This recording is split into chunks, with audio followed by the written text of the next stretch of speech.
Tomato Face Mask, a simple remedy for glowing skin. The simplest way to use a tomato is to cut it in half and rub all over your face and neck. With slow circular motions, gently rub the tomato onto your cheeks, chin, forehead, nose area, and also don't forget your neck. Leave it on for 10–15 minutes, then rinse with warm water. Follow with a moisturizer.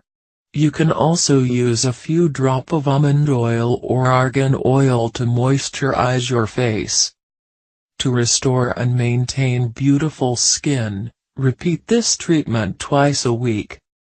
You can use this mask if you have normal, oily and combination skin. If you liked the video, give it a thumbs up and share it with your friends. For more recipes and tips, subscribe to the channel.